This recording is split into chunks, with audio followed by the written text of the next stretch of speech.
The world is in flux, and China's role is increasingly important.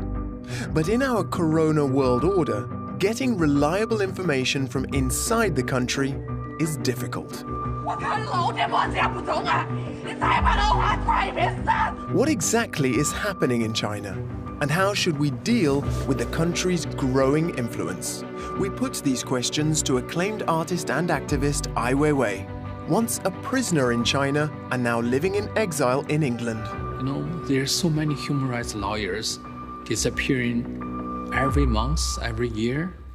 Where are they? That's West really should ask. We're in Hong Kong, where thousands of young people have been fighting to keep their freedom of speech and democracy. And we're here to speak with former journalist and activist Gwyneth Kwai Lam Ho. What happened in Hong Kong is certainly a lesson for other places. Yes? And in Beijing, we meet Peter Ho, a professor of Chinese economics, to discuss the best ways of approaching China, a country we are now so dependent on. Door die handelsoorlog is de situatie in de wereld zo gepolariseerd geraakt.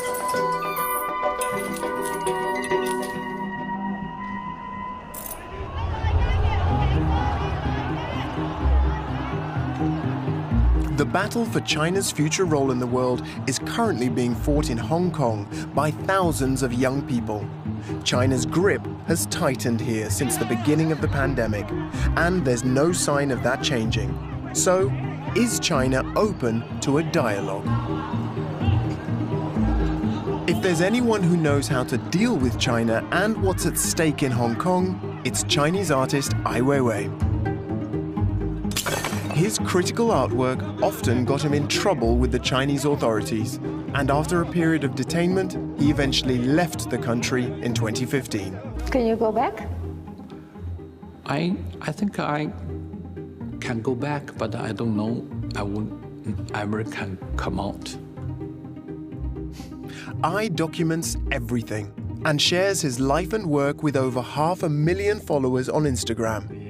We arrange a Corona-safe meeting with Ai Weiwei in Cambridge, England, where he now lives, and ask him how we should interpret the information we're getting from China.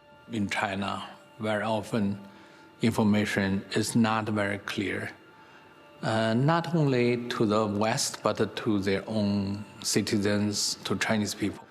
Internet is censored, and the state propaganda machine is purely tells the party's line.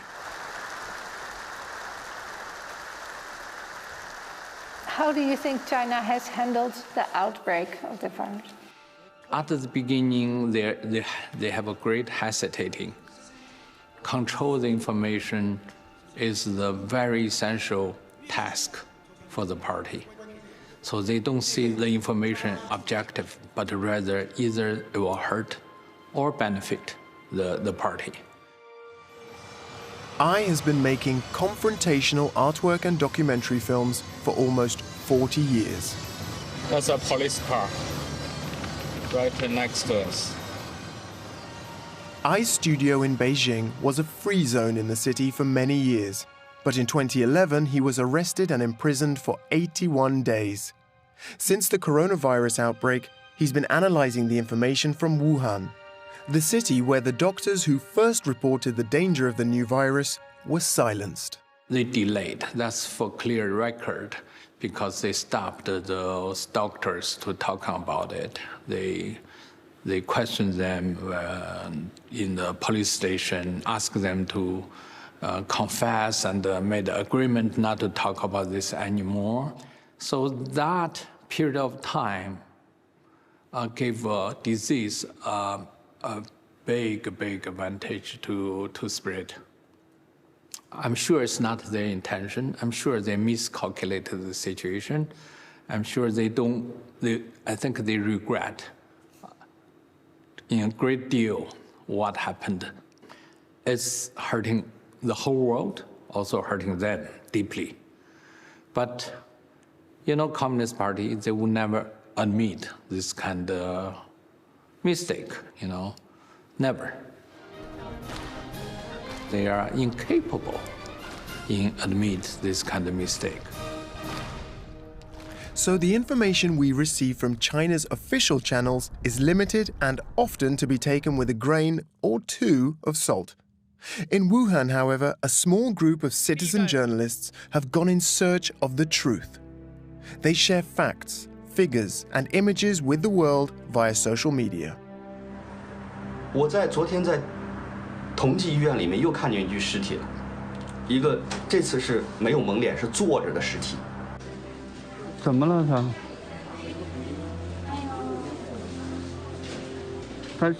人已经走了。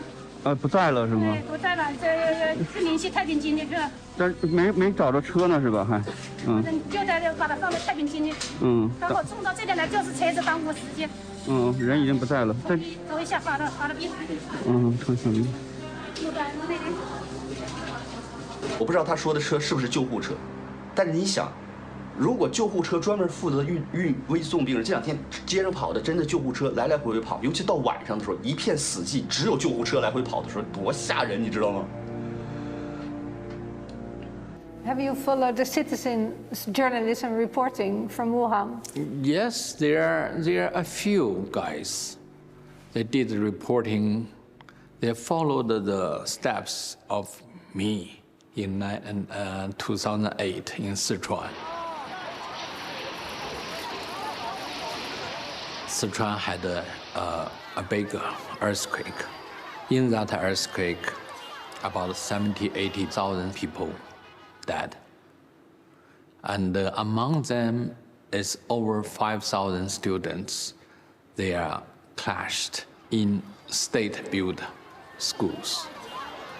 I set up China's first citizen investigation team in Sichuan after the earthquake. They collected detailed information about the victims and revealed that corruption in the construction industry had caused several schools to collapse, leading to many preventable deaths of very young students. And just like in Wuhan, the authorities tried to hide the facts. 我们希望知道更详细的关于学生死亡情况的人数和姓名的一些资讯。你干嘛要这个名单呢？啊，要是美国派遣的特务呢？ Why we are doing that? Because the state never openly reveal any information which is reliable or you can trust. So only by find the names, you know exactly how many people died. 经过实地和电话核实，我们有96所学校遇难学生是7499名。 That time I was very active in online. We have about 30, 40 people involved. And we have been arrested a few dozen times. Police would erase what we found, the names, the photos we're taking. But still, we are very persistent. And we located over 5,219 students, their name, their home address, which school they belong to. So when this Wuhan happened, the virus happened, many people online says, we really hope Ai Weiwei is in Wuhan. I don't think I can go to Wuhan or not even China now. Following in Ai Weiwei's footsteps, a small group of citizen journalists became active in the early days of the pandemic in Wuhan.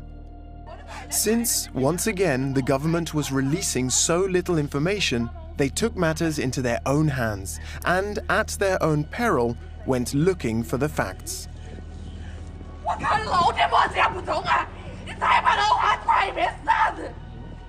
Among them was the young lawyer Chen Chushi. 现在是2月4号的下午，我身后就是武汉的会展中心。前段时间，红十字会用来囤积货物也是在这儿。目前这里已经改成了方舱医院。我们今天下午看看能不能进去做一些简单的采访。每一个这样的隔间里面，大概有20张床位，物资确实特别多，地铁还有各个施工单位现在都过来了。的工人在这里施工。这些被褥好像是军队用的被褥，这种床明显是隔离用的行军床。从2楼往下看，就这么一个情景了。整个场地2层楼加起来，那个上千个床位应该是可以实现的。刚才我把视频发给当地的一个医生，跟他咨询了一下，医生说，如果是疑似病例，有的是感染的，有的是没感染的，把他们关在这么一个并不是完全隔绝的空间当中，他们彼此交叉感染的可能性是有的。这个方舱医院的形态明显是很像那种战地医院，或者说是什么水灾啊、地震啊之类的临时避难所，但是这并不适合传染病人居住。传染病人本来就应该直接把他们放在一个隔离的这么一个空间病房里面去，专业的隔离病房，只不过确实没有这个条件。Now people start point fingers, but almost no government in the world completely have transparency. You know, if you see what happened to Assange, Snowden, Chelsea Manning, you can see US will do the same, you know, but different level. But because in the West you have journalism, you have different parties, you have freedom of speech, so it's much difficult and costly for Western government to make a lie. But that doesn't mean they don't want to make a lie. All the power want to make a lie. 大家好，我是方斌，今天是2月1号12点过这几分吧。哎呦，死了好多！哎呦，这是死了3个是4袋装尸袋，里面尸体。Actually, in China, there's no citizens. You know, we are human beings, but we have no rights. You know, never voted, never have a chance to speak out. But we call ourselves citizens anyway. 这武昌殡仪馆这里面尸袋，刚才我照给你们看了，现在又多了。刚才3个，现在我数一下啊，尸袋，1、2、3、4、5、6、7、8，有8个。Fang Bing, for example, he was a businessman in Wuhan, right? Yeah, those people are ordinary people. They are not anti-communist. They are not trying to subversive of state power. They only concerned about the fact, and they want to tell the truth. 对不起，陈秋实律师被失踪了，我的微信号被他们封了，这门被便衣把守，这小区的东门、北门、西门，只是这个门还没有被撬开。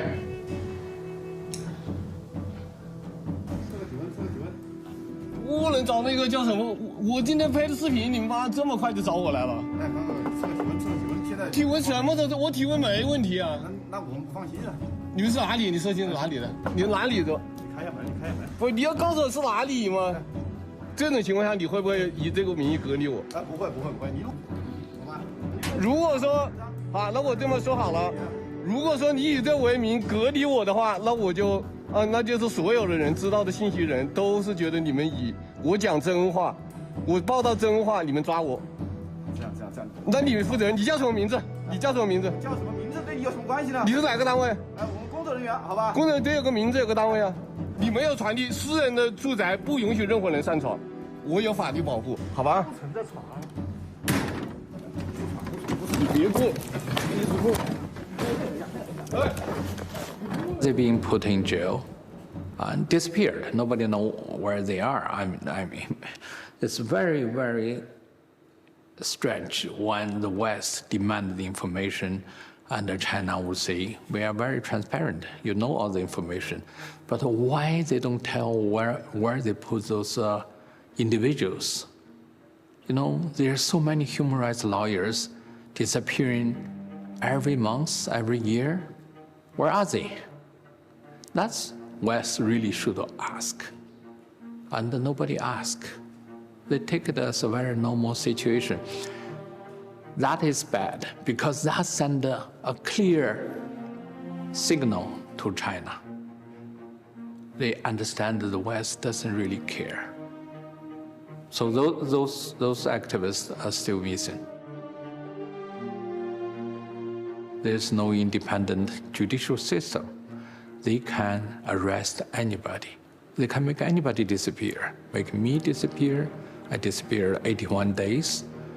There's no lawyer. My family doesn't know where I am. I don't know where I am. I was being put in a black hole and driving around, and in a very secret location, a military base. What struck me is that you were trying to dialogue, even in detainment. How do you see that now? I'm a crazy guy in dialogue. I love dialogue. I love conversation. As long as there's a response, I think I'm dealing with human being. Two military guys, lights up like this, and sitting, I have to sit like this, and report to them if I want to go to bathroom or wash my hands. You know, every step, every move. So it's good training for me.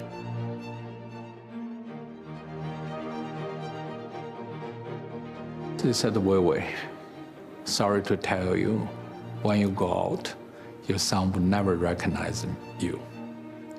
That is very hard to hear, you know, because he was just born.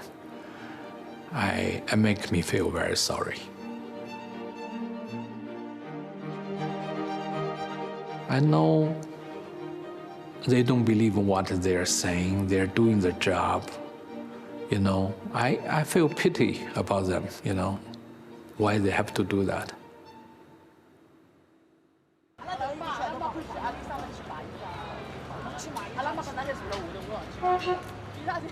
If you ask ordinary citizens, probably 80% are very satisfied with the Communist Party. Because they never know another condition. The whole life is about brainwash. It's very successful. And so people doesn't really care that much. So the words truth never been mentioned. They're watching the central television, which is propaganda, every day, and very successfully manipulate the mindset of the whole nation. So that is really dangerous because you have 1.4 billion people which are misinformed.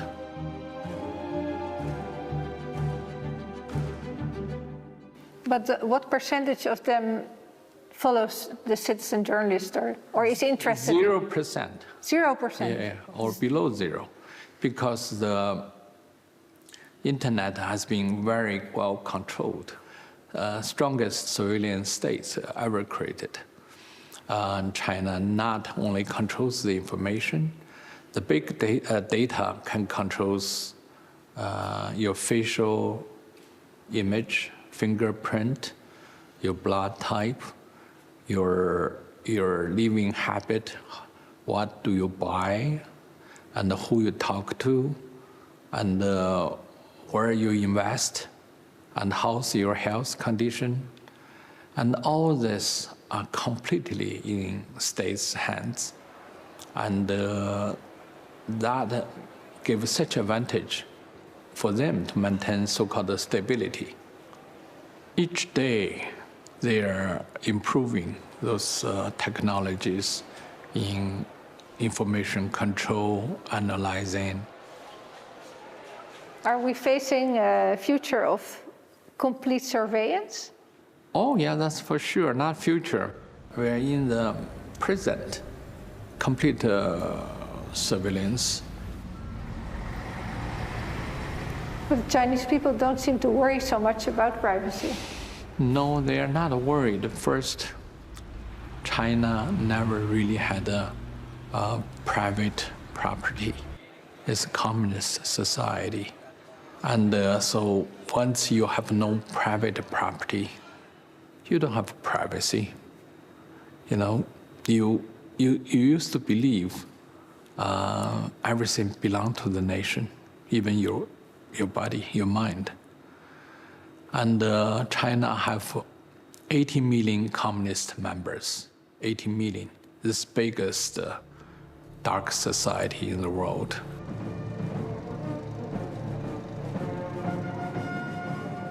Think about that. When they get into the party, they have to raise their right hand and to repeat these three sentences. To be loyal to the party, willing to sacrifice everything, include life, and to protect the secret from the party. What kind of party needs a secret? But that's China. Can anyone become a member? Yes, if you accept these rules and the exam, you never, you're trustful, you're reliable, you can keep a secret, you will never reveal those truths, then you can become one. Once you become a party member, you're privileged because you're being trusted, you're part of this mafia family.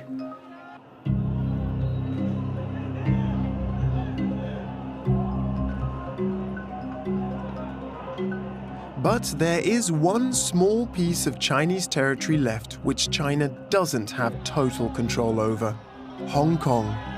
In 1997, the city was handed over to the UK and agreements were made about maintaining freedom of speech and a democratic government. Over the past year, huge protests have rocked the city, all calling for more limits on China's influence in Hong Kong. The protests flared up recently, following China's new safety law, which restricts Hong Kong's autonomy even further.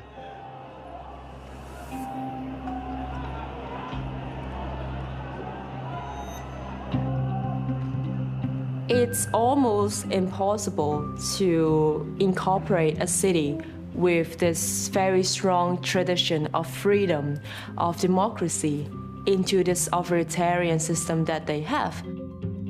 Gwyneth Kwai-Lam Ho, a former journalist and investigator, has been actively taking part in the protests and is very worried about China's growing influence on the city.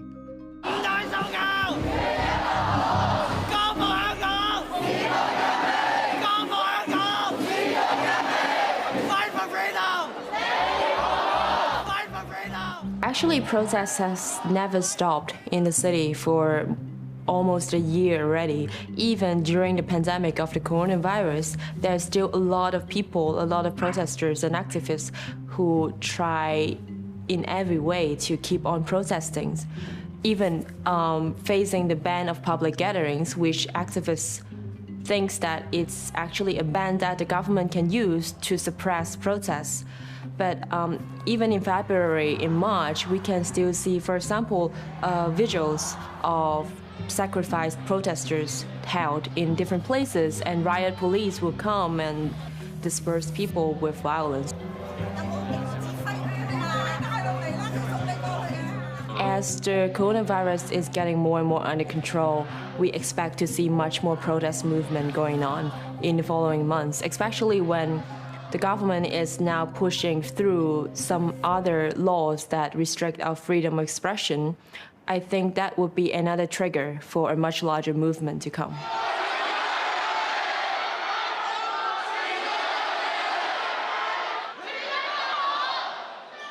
We see that a whole generation of young people is now being sacrificed as China become more and more totalitarian and then try to make Hong Kong more authoritarian too. They can now pass whatever laws that they want to pass because they were the majority. And the first law they attempt to put on agenda in the legislature is a law about national anthem of China. So it was originally a law on the mainland.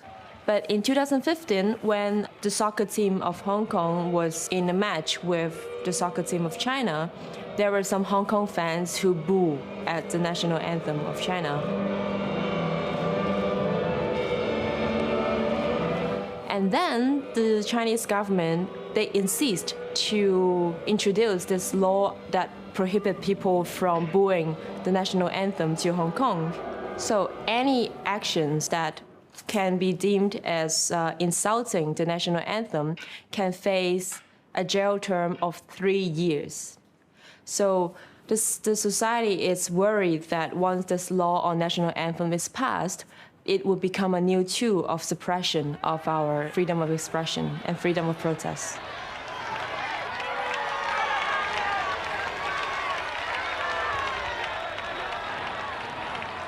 We always hear two versions of reality here in Hong Kong and Taiwan when it comes to China.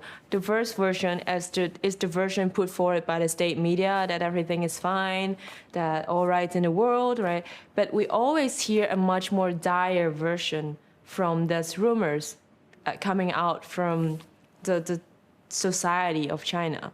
So the thing is, it's very difficult for us to verify all of those accounts because basically they've kicked out a lot of journalists and they restrict journalists' movement within the country. So there's basically no ways of verifying.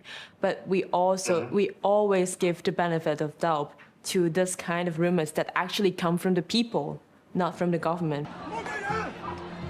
We see journalists of the New York Times, the Washington Post, journalists of Bloomberg being expelled from Chinese soil, but the international community did not have the same kind of response that they used to have on China. Since the last virus outbreak, SARS, in 2003, China has changed quite a bit, thinks Ai Weiwei. The West still seemed very far away then, whereas now, Western economies are much more dependent on China.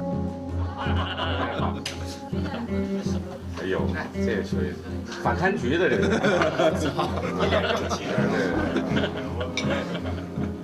一脸非典肯定不能操，说一句，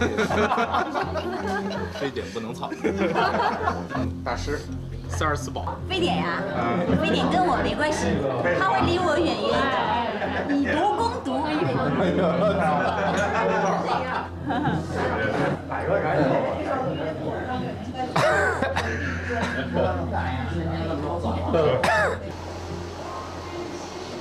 Last night I watched your 2003 film again, shot during the SARS epidemic with your friends in Beijing. Yeah, it was how do you funny. see it now? I see it as very funny. It's like a small model of what's happened today. Today is in much larger scale. China was much more free then. You know, I think about the 90s. I have a great time. We still can organize citizen investigation. We still can make underground magazines. I still can do many things today I cannot do.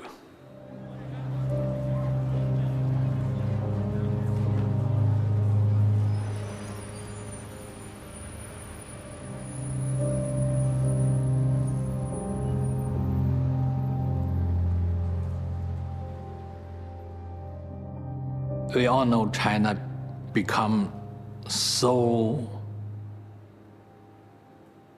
important in past 20, 30 years. Their speed of development catching up almost become number 2 or number 1 nation, you can even imagine. And you can see every developed nation such as Europe or US are deeply involved and depend on the economy of China. I think the West, for their own advantage, you know, for their own profit, they let it happen, you know, not to questioning the legitimacy and the so-called common values being practiced in that society.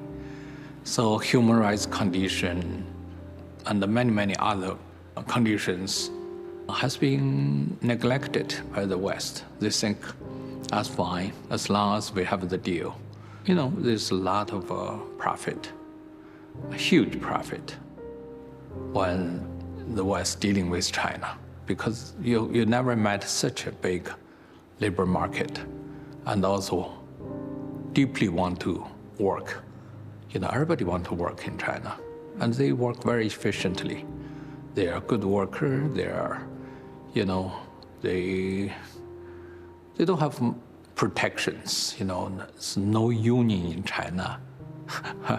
no workers' rights, no health insurance. It's not there, no environmental control.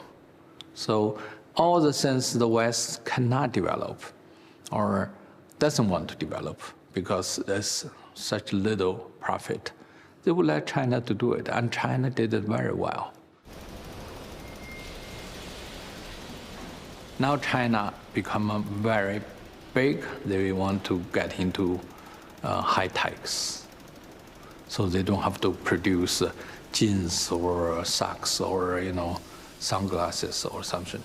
And they have a strong strategy. State capitalism are much powerful than the market type of capitalism. So they can design 5G, they can design something which still have no market yet. So now I think the West facing huge problems. China is in the club, but at the same time, China does play the same value or same rules.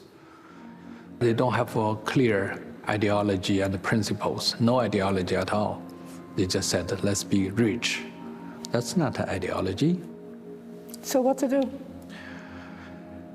I think this continuously will be a problem between the West and China. I think it's not fair competition. So if you are not clearly evaluate the competition, the West will be the loser.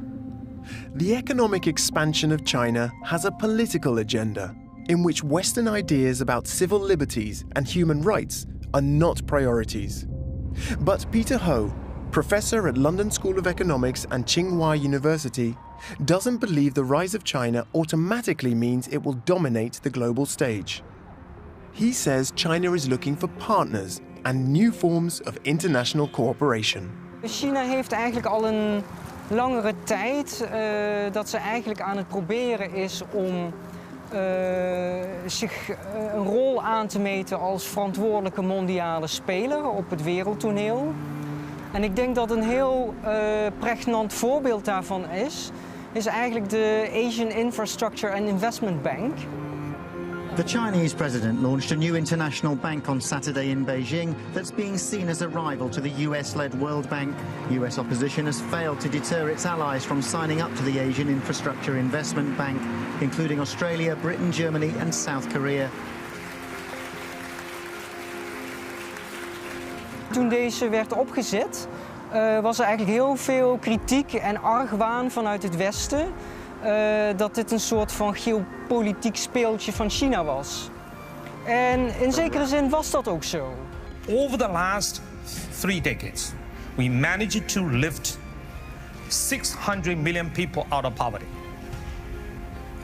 We do not intend to have China's development experience fully replicated in other developing countries, but we believe this is inspiration. That's why we want to have this bank. De AIIB werd eigenlijk ook opgezet met het idee van, nou ja, als wij binnen de Wereldbank en binnen het IMF dan te weinig stemrecht hebben, nou dan doen we het zelf. En dan zetten we een eigen bank op. En dat betekende eigenlijk dus dat China ook binnen die banken eigenlijk alles voor het zeggen had. Maar wat er toen gebeurde, is dat een van de eerste westerse landen die zich daarbij aansloten, dat het Verenigd Koninkrijk was. En dat was eigenlijk een complete, maar dan ook echt een complete verrassing voor China. En doordat het Verenigd Koninkrijk daarbij aansloot, zag je dat China zich eigenlijk achter de oren ging krabben en zei van, nou ja, wat doen wij nu dan eigenlijk binnen die AIIB? En ontstond eigenlijk een dialoog tussen het Westen en China ook, waarbij je zag dat de bestuursstructuur van die AIIB langzamerhand aan het veranderen was. We want to have this bank to be managed by the highest possible international standard. But let me qualify this statement. When we say international best practice, I'm sorry, Martin, this is not the Western standard. The international best practice is not the Western standard. It's a standard Western countries, Asian countries, Latinos, we all work together to create. Wat het nu is eigenlijk een soort van kopie van de governance structuur, de beheersstructuur van de Wereldbank en het IMF. Dus in wezen is het een structuur die op een multilaterale basis is geënt. Waarin China helemaal niet meer zomaar met de vuist op tafel kan slaan en zeggen van oké, en nu doen we het zoals wij het willen. En dat is eigenlijk een heel interessant gegeven, omdat je daarin eigenlijk dus ziet dat niet alleen China alleen kan bepalen hoe die wereld eruit gaat zien, hè? Maar ook de wereld bepaalt met China samen in een soort van proces heen en weer, waarbij China dus langzamerhand ook aan het veranderen is. En de instituties die China opzet, Belt and Road bijvoorbeeld ook, dat daar dus een dialoog over ontstaat en soms conflicten over ontstaan, maar dat daardoor dus wel die instituties en ook China daarin verandert. En dat is denk ik een soort van ontwikkeling die wij eigenlijk niet zo snel in het vizier hebben, omdat die eigenlijk ook tijd kost om te zien.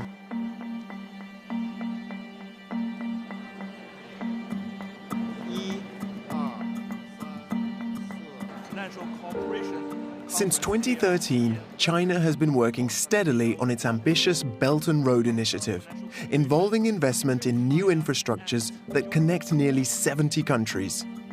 For example, the strategically located Greek port of Piraeus was partially acquired by China, improving the port's efficiency and profitability.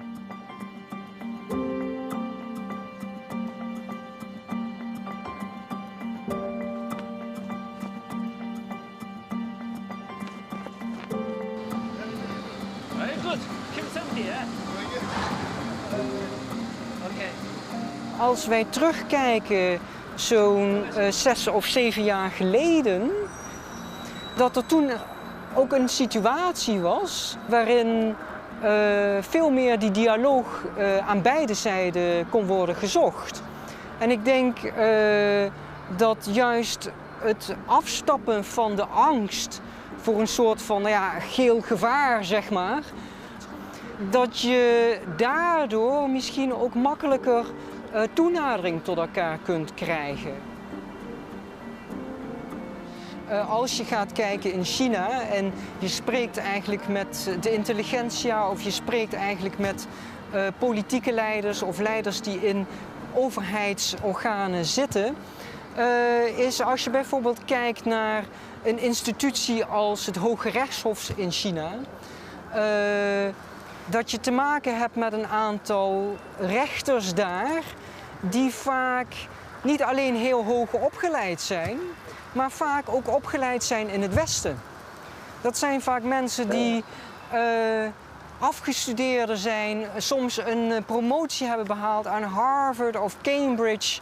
Wat je daarvan eigenlijk ziet is dat die mensen heel veel hebben gezien en heel veel expertise hebben opgebouwd, zowel in het Westen, van het Westen, en die vervolgens ook meenemen in het bestuur in China. China is eigenlijk een mammoetanker. En dat betekent dat je als bestuurder van een land wat zo groot is, culturele, etnische verschillen, om zo'n land op een goede manier bij elkaar te houden, dat vergt een heel andere manier van besturen.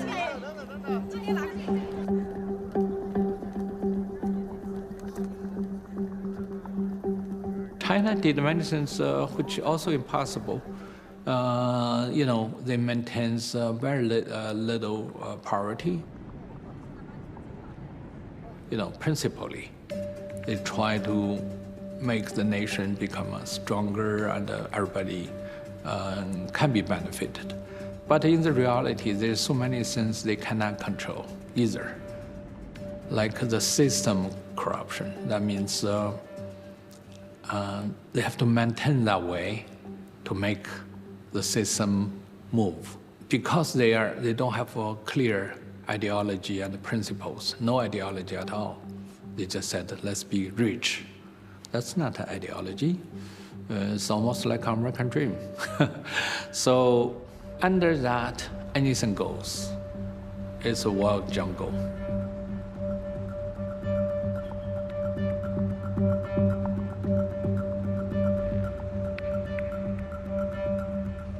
In this globalized age, all the countries are closely bound with each other, like economically, culturally, politically.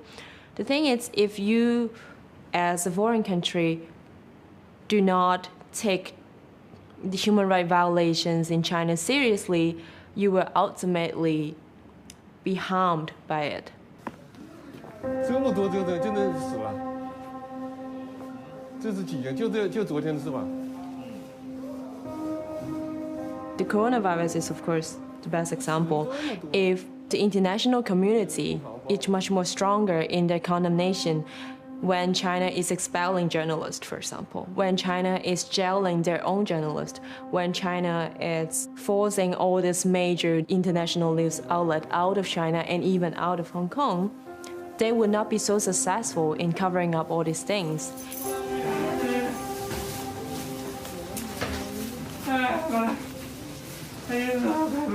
这你家什么人呢？父亲。哎呦，我的父亲。 We now see China is also exporting its authoritarian values into developed countries, such as Australia, such as Europe, and even though in the US. Australia is a very notable example. We see publishers in Australia not publishing books that is critical of China. So China is exerting its influence with sharp power, that is using their financial mightiness to force other countries, force other business to accept their authoritarian values. And when Hong Kong activists try to explain the situation in Hong Kong in European parliaments, we see the embassies of China trying to stop that, most notably in Italy. So basically, these authoritarian values are already at the doorsteps of Europe. And because of financial relations, because of trade relations, European governments may think it's not wise to sort of counter this kind of Chinese influence building, but it will ultimately erode your democratic system if you leave it alone.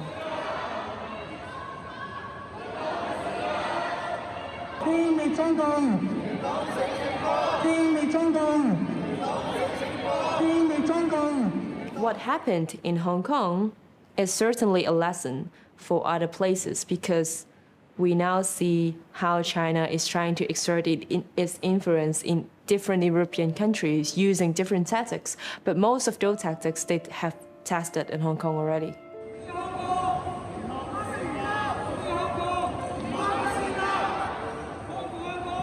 It's not about being confrontational to China at every turn. But it's very obvious when some of the policies that China is putting forward, some of the narrative that China is trying to put forward, it cannot comply with universal values that we all cherish and we all share. Hong Kong police, you are now violating the 599G's powers. You are abusing the powers. Please live according to Hong Kong people's will. It would be best if the international community would step up whenever you see something that you cannot tolerate. Instead of being quiet on it, I mean, you have to speak up. 我是害怕，我前面是病毒，我后边是中国的法律和行政力量，但是我会振作起来。只要我活在这个城市，我会继续做我的报道。我只说我看见的，我听见的。我特别喜欢说一些撂的狠话，对吧？我今天把狠话撂这儿。妈逼，我连死都不怕，我怕你共产党吗？各位网友，我现在在路上，突然被一个不知道是什么样的，应该是国安的人，国家安全局的人开着不是警车的车在追我，然后我现在没法直播，我只能拍一个这样的视频。我现在上去，我现在在武汉，我现在开得很快，现在他们在追我，他们一定是想隔离我，向各位求助。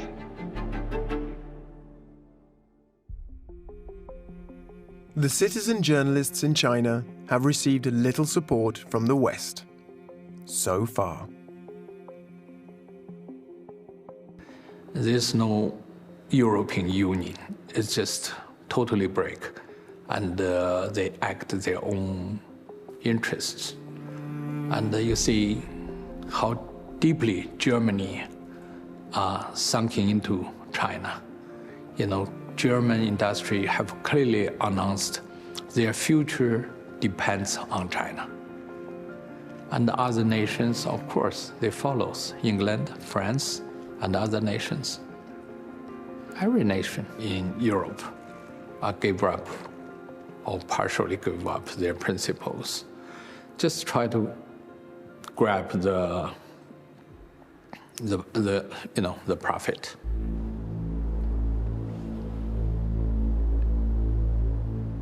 Technology, information, and our understanding really prepared us for better society. But at the same time, the big corporations, the big, huge profit, and those monsters has been carry our society into a very dangerous future. You cannot argue with those profit. And if that continues, human society is suicidal.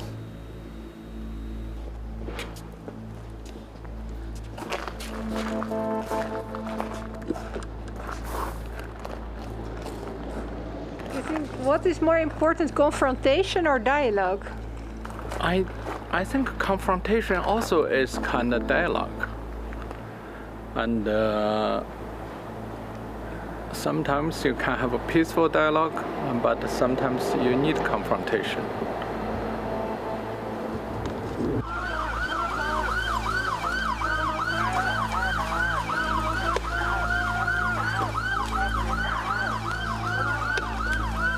I'm making a film about Hong Kong, about the uprising that has been over almost a year now. The situation is desperate. The young people, they're naive, innocent. They believe they will not lose the ground of freedom, and they fight, really fight. They defend those values. But sometimes, on the other side, the central government and Hong Kong government, they don't give a damn. You know, they don't care. They would sacrifice everything, anything, to make Hong Kong become stable. So they continuously use brutal police forces, and they arrest those activists.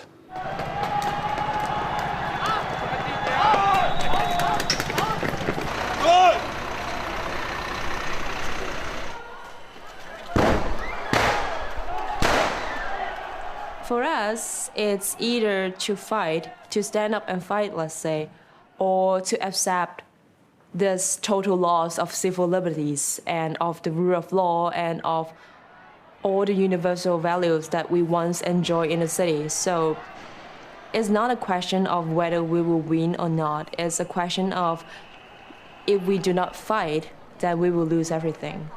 Yeah.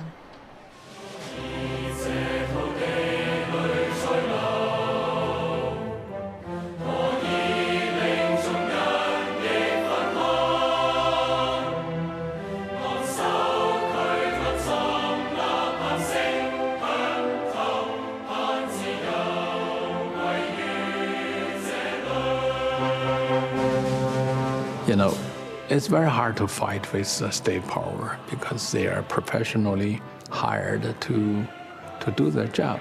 And those young people have to do it after the school or after the working hours, but they are so united and they have a clear vision and very impressive.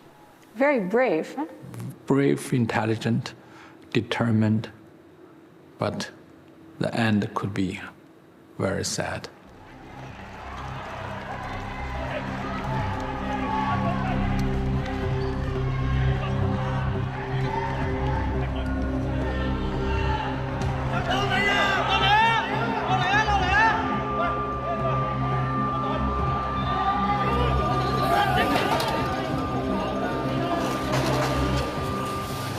But they seem somehow to believe that it can make a difference.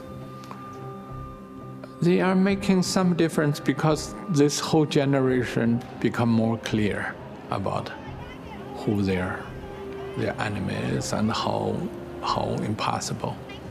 And I think those are deeply rooted and they're learning so much. And the battle is not over. I think if we all talk about it, already help a lot. That's a sense of freedom of speech. We have to have the voice. You know, it can be a small voice, but has to be there. 病毒的残酷远远比不上暴政的残酷。病毒的根源是暴政，大家一定要认识清楚。只有彻底铲除暴政，才能彻底铲除病毒。大家要清楚这一点，大家要传播。谢谢大家，谢谢大家，真的感谢大家，谢谢。